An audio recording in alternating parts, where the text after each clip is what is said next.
Hello everyone, this is Josh from Riskers and Wrenches. I do apologize if there is some wind noise or the camera is moving. It is pretty darn windy where I'm at. But I'm going to show you guys what to look for when you're purchasing a parts car, and there is no better candidate than the absolute piece of crap 1978 Camaro I have behind me. Now granted, from the outside, this thing looks, again, like a piece of crap. There is no roof left. What's left of the door is folded over into basically the engine bay. But beneath the surface, this thing is actually hiding some pretty darn good parts. And I've only paid $650 for this whole car. Let me show you guys what to look for when you're buying a parts car. Now, the first thing you're going to want to do if you're buying a parts car is look at the parts you are buying it for. I bought this vehicle for the running gear, the disc brakes up front, the motor, the transmission, the rear end, all that stuff. So I started to look very firstly at all those parts. I looked, does this motor spin over? Does that transmission move? Is the rear end bent? Is the disc brake parts up front good?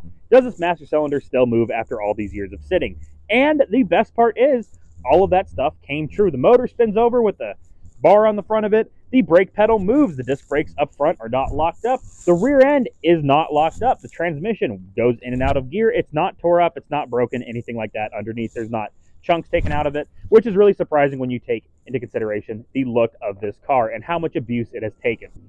But once you are done looking at the parts you actually want on one of these cars, maybe start looking at what is left after you have pulled what you want out of the car to make a little bit of money back. Now, granted, this car, there really isn't much left to make money out of, but there are things here and there that can be money makers to the right people. Like, for instance, these rims. These rims may not look like it, but I'm not going to be using them on my wheels, and online these things fetch anywhere in this condition from $80 to $100 a piece. And I have all four corners and the factory full-size spare, which is right there. So there are little things like that to look for when you're buying a car. I may not use those parts, but I can get some of my money back I paid for this car for the parts alone that I'm not going to be using. Now, enough of me yammering and blammering. Let's get into the deal of what I paid for this car and what all these parts that I'm going to be using and I might resell are worth. Let's get into it. Now, in every single part, I give an estimate for price-wise on this car. I'm going to try to be as conservative as possible. If somebody has it listed up there for $3,500 and it's been on there for a year and it hasn't sold, clearly it's not worth $3,500. I'm not going to say it's worth $3,500. I'm going to say it's worth probably closer to $1,000 to $1,500 if it's in good shape.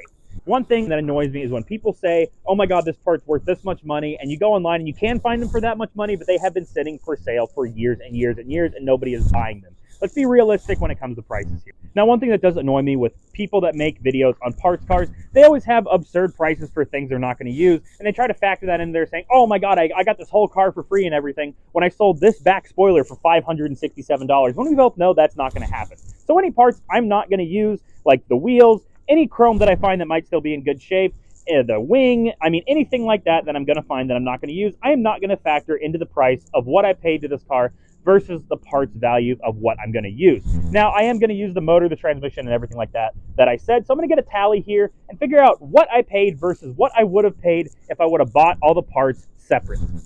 Now, looking at the back end of this car, there isn't really much back here that is worth a lot of money. The bumper itself actually is in pretty good shape. This black plastic here has not been tore up or beat up or dinged or chipped or anything like that. It does have a few marks right here on the black plastic paint for the rear license plate. But it actually is in okay shape. Again, I might be able to sell that. If not, I'm just going to hang it on my wall in the shop, so I'm not even going to count that towards the money. But this rear wing itself, minus this little side right here, which again is tore up from, just years of being unloaded and loaded and moved around and probably had parts put on it and broken and everything like that. These things, if I were to clean this thing up, sand it a little bit, paint it in primer, they go for anywhere from $100 to $300 for a whole matching set. So I'll just say $80 the way it sits, with this piece and the piece over there that are, again, in pretty darn good shape. They need a little bit of sanding and some primer, but if I were to sell them, they'd probably get right around that price.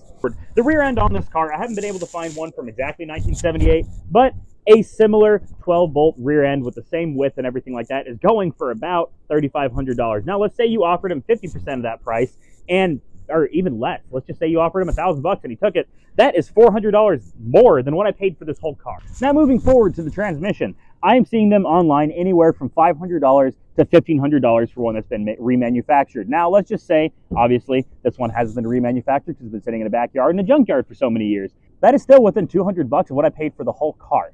Now, staying on the subject of that manual transmission, the clutch pedal assembly, that is anywhere from $20 to $100 online. So again, still not too bad. Now moving a little bit farther forward, this disc brake front end. Woo! don't do that. The wind's really kicking up over here. Sorry about that. The wind tried to blow over my phone there. But moving a little bit forward, like I was saying, to the disc brake front end on this car. Now, I don't have an exact price for this, but I asked a few of my hot rodding buddies who fix up the cars of this generation. They're a little bit of an older folk who likes these cars because this was their high school parking lot when they were kids. And they said, if you had somebody with a Camaro like this who didn't have disc brakes on the front, wanted to do a conversion, and I sold them all the parts, they'd probably be willing to pay around $200-300 for all the parts there. Now, it's basically the same story of the motor underneath, which once was the beating heart of this vehicle. Again, these motors are the smog era of motors, so they're not as valued as the earlier ones that are pre-smog, but these things still go for a decent price running and driving. A good running and driving 350 you can get anywhere from $200 to about $500-600 from a junkyard. So I'm going to say right in the middle at $350. We'll just call it good there. And if you are an avid swap meet person, there are little gems on the rest of this car that can be worth the money to the right person. I.e. this chrome piece right here. Granted, I cut it here where the roof was bent, but this bottom piece here does separate, and this piece right here is actually in great shape. You can see it separates right there, it's not pitted, anything like that. You bring that to a swap meet, somebody who's looking for that chrome might give you $5-10 for it. Same thing with the door handle here. Same thing with little pieces of chrome like that, or with the headlight bezels right here, which are still in great shape, or the turn signal, at least the body. The lens might be a little bit faded, but the body right here, which is painted in blue, is actually still in great shape. There are little things here and there that add up on a car like this that you can get some good money out of if you find somebody who is looking for those parts. And let's not forget about the turbine wheels. Now, those are not extremely a big money maker, but people who want them do want them, and I have all 5. I have all 4 on each corners. And in the trunk, we did find the factory spare wheel right there, full size and everything, with the little cap on it too. Now let's start talking numbers. I paid $650 for this car.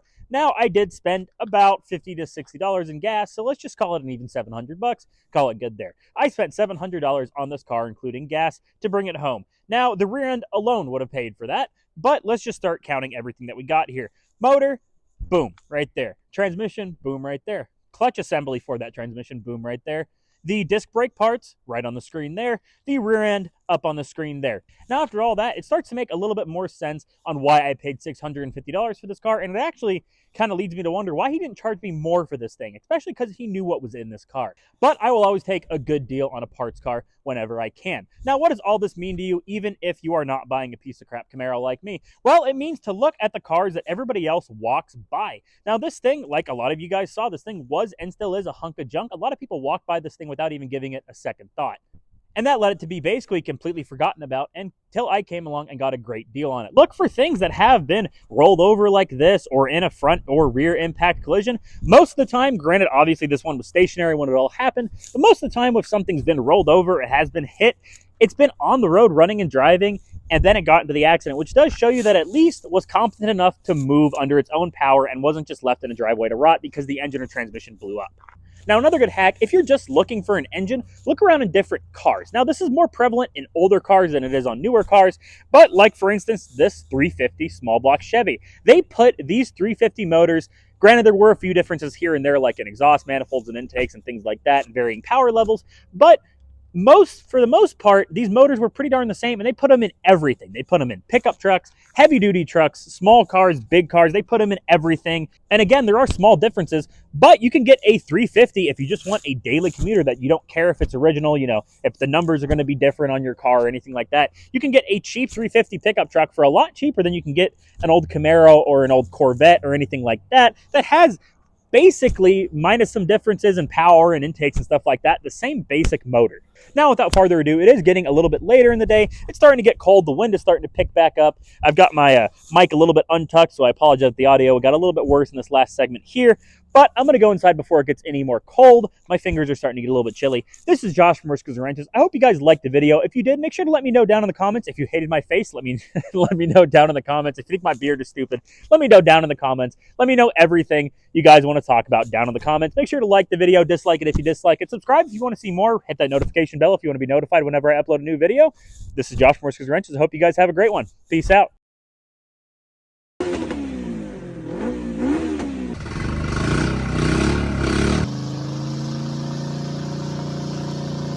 Among Us.